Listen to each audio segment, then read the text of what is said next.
कल हम लोग सुने थे यज्ञार्थ कर्म और अध्यात्म का काखा क्या है।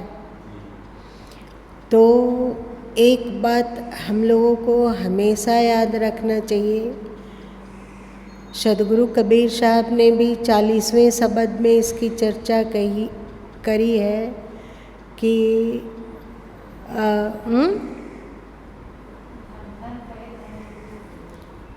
केवल धन धन बोलने से कुछ नहीं होता है। यदि हम इसको दूसरे को याद करके सुना देंगे तो इससे हमारा कल्याण नहीं होने वाला है। हम लोगों को इसको जीवन में धारण करना चाहिए, अपने जीवन में उतारना चाहिए।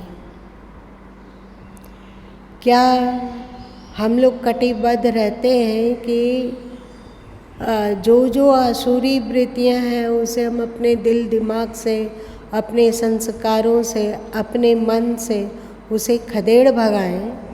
क्या इसका प्रयत्न भी हम लोग करते हैं? और एक बात है, हम लोग इस बात को जानते ही नहीं है कि हम लोगों का मन क्या क्या खुराफात कर रहा है। और यदि कोई बता देता हो कि तुम्हारा मन ऐसा क्यों हो जाता है, तो अगला व्यक्ति, हम लोग मन के समर्थन में डंडा उठा सकते हैं, हाँ या नहीं?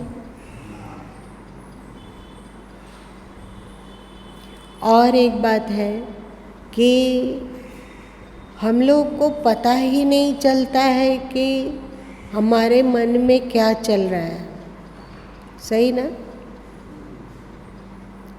इतने मूर्छित रहते हैं कि पता ही नहीं चलता है कि मन दैविकता को पुष्ट कर रहा है या असुरता को। हम लोग बेहोश रहते हैं।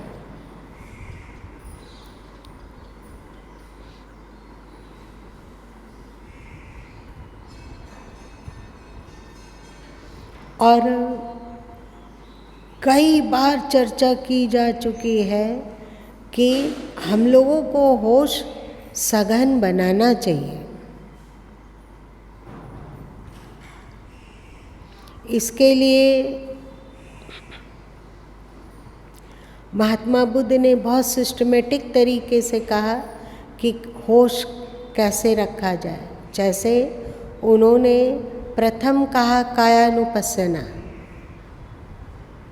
कहा ना, कायानुपस्सना। पस्सना का तात्पर्य होता है देखना। तो प्रारंभ महात्मा बुद्ध ने स्थूलता से किया, एकदम परफेक्ट। सबसे अधिक स्थूल हम लोगों का शरीर है। बाहर का दुनिया तो स्थूल है ही, बाहर में भी यदि हम होश को सघन कर पाते हो, भली भांति सघन कर पाते हो, तो फिर कायानुपस्सना वगैरह में उतरना बड़ा आसान होता है। बाहरी होश हम लोग कितना रख पाते हैं? आशीष जी, इतना देर क्यों होता है?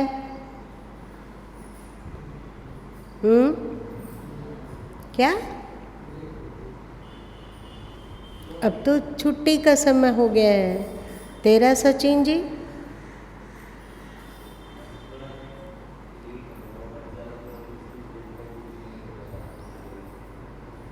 चल ठीक है।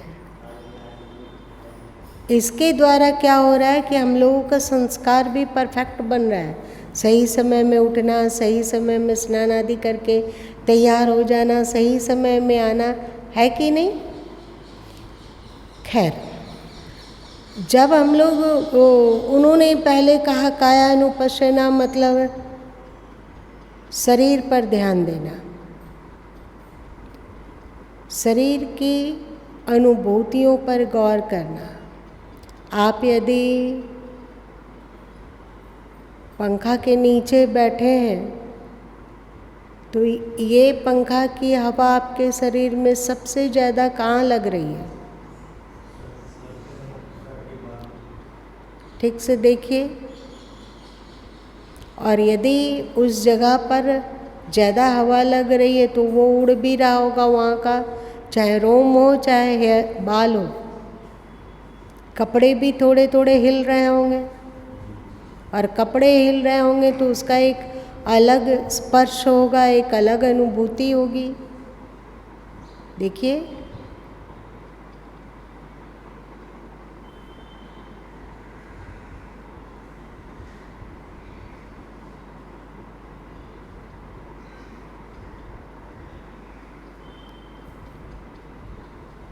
कायानुपस्सना के अंतर्गत ही आता है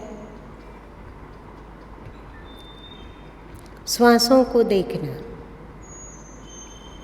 हम लोगों से भी क्या गलती हो रही है कि हम लोग सत्संग सुन तो लेते हैं पर उसको अपने में लाते नहीं हैं। राम जी,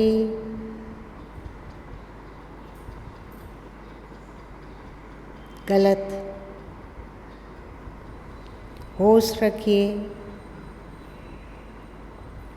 उसे अपने जीवन में नहीं लाते हैं। ये सब ऐसी ध्यान पद्धति है और ऐसा साधन है कि इसके लिए आलती पालती लगा के और आसन जमा के बैठने की भी कोई आवश्यकता नहीं है ना। अभी हम लोग सामान्य रूप से बैठे हुए हैं, भले ही हमारी रीढ़ की हड्डी सिकुड़ी हुई हो, लचपच होके बैठे हों, फिर भी होश तो साध ही सकते हैं। थोड़ा सा इस ओर ध्यान देंगे, शरीर फिर श्वास।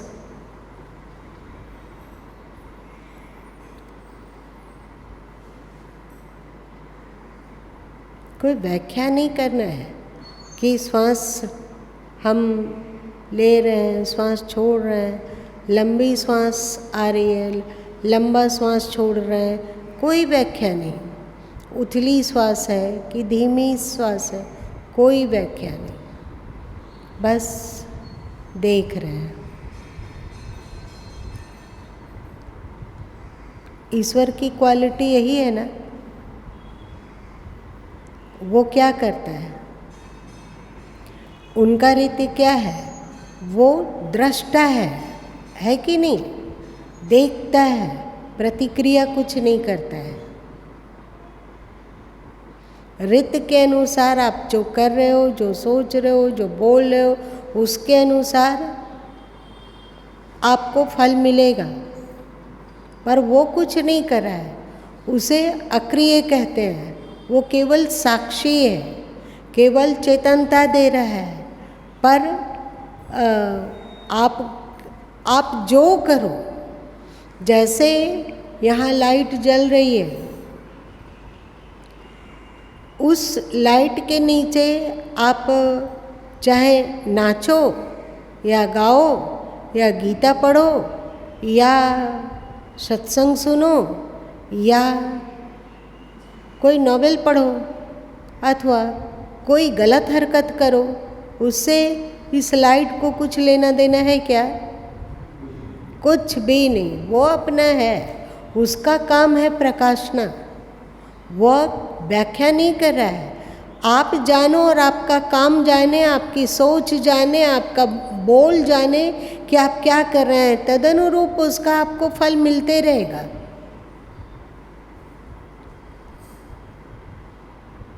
वैसे ही ईश्वर भी यही तो करता है ना। उपनिषद में एक छोटी सी कहावत आती है कि एक पेड़ पर दो पक्षी हैं, एक तो फल भोगता है और एक केवल दृष्टा है।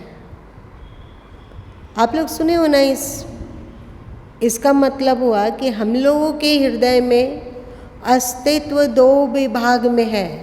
एक जीव है जो कि अंतःकरण और शरीर से संयुक्त होकर अब वासना कमाता है, किसी चीज़ से सुखी होता है, किसी चीज़ से दुखी होता है, पर हम ही लोग के भीतर अस्तित्व का एक हिस्सा ऐसा भी है, वो मात्र साक्षी है ना। जो साक्षी है उसको आत्मा कहते हैं, और जो कर्ता भोक्ता है उसे जीव कहते हैं। आत्मा का ही वो अंश जो मन, बुद्धि, चित्त, अहंकार और शरीर से संयुक्त होकर कर्मों को करता है और भोगता है, उसे जीव कहा जाता है।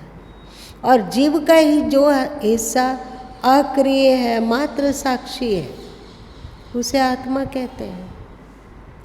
आप लोगों ने कहीं सुना है कि जीव ईश्वर का अंश है? रामचरितमानस को छोड़कर हर जगह बोला जाता है कि आत्मा परमात्मा का अंश है, कहा जाता है ना। यदि हम उस अस्तित्व को जानना चाहते हैं, उस अस्तित्व का अनुभव करना चाहते हैं, उस अस्तित्व का शांति हमारे में भी प्रकाशित हो, उनका आनंद हमारे में भी आए, उनकी पवित्रता हमारे भीतर भी आए, उनका जो स्वभाव है, उनकी जो क्वालिटी है हमारे भीतर भी आए, इसके लिए क्या करना होगा कि हमें उनकी फ्रीक्वेंसी से अपने अंतस की फ्रीक्वेंसी मिलानी होगी। इसे क्या कहेंगे हिंदी में? नहीं समझ पाते हैं, क्या बोलेंगे? क्वालिटी।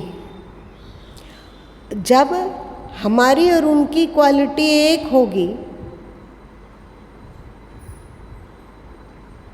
हमारी और उनकी फ्रीक्वेंसी मिल जाएगी, तो जो सर्वव्यापी सत्ता है उस ओर चारों तरफ से उनका स्वभाव हमारे भीतर बरसेगा और हमारा भीतर उसको एक्सेप्ट कर पाएगा। अभी यदि उनकी करुणा कृपा बरस भी रही है तो हम लोग एक्सेप्ट नहीं कर पा सकते हैं। जैसे जब तक आप बरसाती पहने हो तो भले ही आपके सिर पर वर्षा की बूंदें गिरे, आपके शरीर पर वर्षा की बूंदें गिरे, पर आप भींगते नहीं हो, है कि नहीं? आप बरसाती को खोल कर फेंक दिया, अब भींगना शुरू। वैसे ही जब हम अपना कर्ता और दृष्टा का पागलपन है उसको हटाते हैं और साक्षी हो जाते हैं, केवल साक्षी, श्वासों की साक्षी। इसके बाद कायानुपस्सना के बाद महात्मा बुद्ध ने कहा वेदनानुपस्सना। क्या हो रहा है? वेद का अर्थ होता है ज्ञान, है ना, अनुभव। अनुभव क्या हो रहा है? कौन सा ज्ञान हो रहा है? पंखा के नीचे बैठे हैं, बाल उड़ रहे हैं, चेहरे पर हवा लग रही है, हाथों में भी हवा का अनुभव हो रहा है, पैरों में भी हवा की अनुभूति हो रही है। उसमें सावधानी से देखना। ये शब्द सुनाई पड़ रहा है, पंखे चल रहे हैं तो उससे कोई ध्वनि आ रही है। और क्या हो रहा है? किसी ने अभी उंगली फोड़ा है तो उसके कट की आवाज़ सुनाई पड़ी, बाहर भी भीतर भी। जो अनुभव में आ रहा है उसको केवल देखना। पैर दर्द कर रहा है तो उसको देख रहे हैं, सिर दुख रहा है उसको देख रहे हैं, जो हो रहा है उसको देख रहे हैं। और जब जो हो रहा है उसको देखेंगे तो धीरे धीरे ये स्पष्ट होने लगेगा कि दिखाई पड़ने वाली चीज़ से देखने वाला अलग है। सही? जो दिखाई पड़ रही है उससे देखने वाला अलग है, तभी दिखाई पड़ रही है। हाथ को क्या हाथ से देखा जा सकता है? हाथ अपने आप को नहीं देखता है, वो दूसरे को टटोल सकता है, और अपना कैसे? हाथ के द्वारा हाथों का स्पर्श हुआ, पर अब उंगलियां अपने आप का स्पर्श करें, संभव है? तो धीरे धीरे ये बोध परिपक्व होने लगता है कि देखने वाला और दिखाई पड़ने वाला दोनों अलग अलग है। अनुभव करने वाला और उस अनुभव को जानने वाला अलग अलग है। आपके मन में गुस्सा आ रहा है, उसे आप जान रहे हैं, तो जहाँ गुस्सा हो रहा है वो अलग है और जो जान रहा है वो अलग है कि नहीं? तो कायानुपस्सना को साधा, फिर वेदनानुपस्सना। क्या अनुभव हो रहा है आसपास के परिवेश में या श्वासों में या शरीर में? उसके बाद तीसरे साधन में उन्होंने बतलाया चित्तानुपस्सना, मन को देखना। हर पल सावधान और सजग रहें और मन को देखें। काम कर रहे हो तो मन क्या कर रहा है, चल रहे हो तो ये मन क्या कर रहा है, बैठे हो तो मन क्या कर रहा है, नाच रहे हो गा रहे हो तो मन क्या कर रहा है, यदि आप कोई समाचार सुन रहे हो तो मन क्या कर रहा है। राम जी प्लीज़ आप खड़े हो जाइए।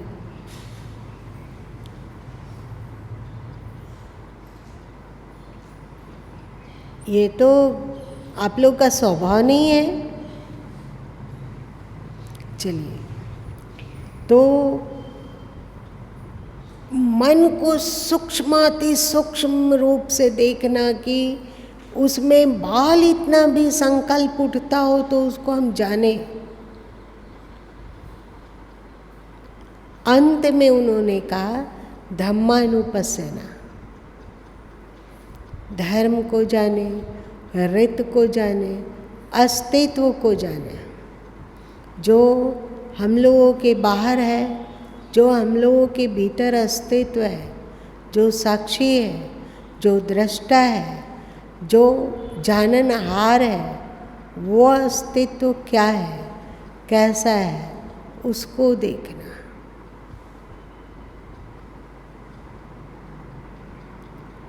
महात्मा बुद्ध ने कहा यही मोक्ष है, यही निर्वाण है। आप लोग को क्या लगा? ऐसा मत करना कि तुम लोग सुनना और फिर इसको अपने जीवन में धारण नहीं करना, ऐसा मत करना। कोशिश करो दिन भर में 2 बार, 4 बार, 8 बार, 10 बार होश में रहने का, सावधान रहने का, सजग रहने का। अभी हमारे शरीर में क्या होता है हम लोग को पता नहीं है। हम लोग के बाल अभी उड़ रहे हैं तो क्या आप लोगों को पता है? अभी देखो सोनल जी अपना हाथ नाक के पास ले गई तो उसको पता है। अभी शीला जी हिल डुल रही है तो उनको पता है क्या ये होश में हो रहा है या बेहोशी हो रहा है। फौजी जी ने अभी अपना गर्दन हिलाया और अरुण जी का शरीर हिल गया, क्या उनको पता है? वे हंसे, उनको पता है सब बेहोशी में हो रहा है। तो जितने भी संत हैं वे होश की चर्चा करते हैं। महात्मा बुद्ध होश की बात कहते हैं, महावीर स्वामी होश की बात कहते हैं, सदगुरु कबीर साहब होश की बात कहते हैं। जब वे कहते हैं जाग जाग नर जाग रे, जागना मतलब क्या? अभी हम लोग सोए सोए सब काम सोए सोए करते हैं, तो वो कहते हैं होश में आओ, होश में आओ। जगे हुए तो है ही, तो ये जागना क्या है? जागना मतलब होश में आना। तो हम लोगों को इसको साधना चाहिए। केवल साक्षी होश के साथ देखा,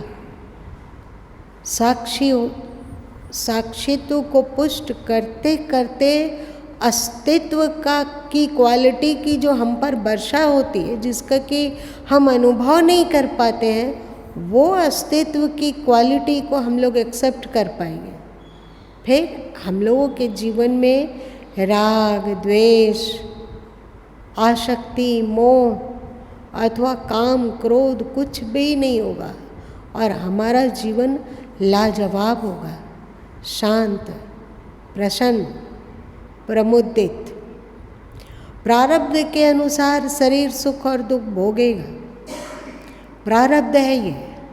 प्रारब्ध के अनुसार शरीर अपने कर्मों का फल भोगेगा, पर अंतस में शांति बनी रहेगी। सुख आता हो या दुख, पर अंतस में शांति शांति शांति ही रहेगी। क्या हम लोग इसके लिए प्रयत्न कर पाएंगे? तुम सरल तो है ये, कठिन है। हाँ, कोशिश करना चाहिए और इसको अपने में धारण करके देखना चाहिए कि इसमें कौन सी बात है। हिंदू धर्म में ऐसे बहुत सारे लेख आते हैं कि अमुक ने धर्म पालन के लिए कष्ट सहा, जैसे राजा हरिश्चंद्र ने कमाया हुआ जो चीज़ था दान करके और कहाँ बिकते नहीं चले। धर्म में ऐसी कौन सी अनुभूति है? यही है, उस अनुभूति को चख के तो देखो। और ये ऐसी अनुभूति है कि इसमें गृहस्थ आश्रम बाधक नहीं बनता है।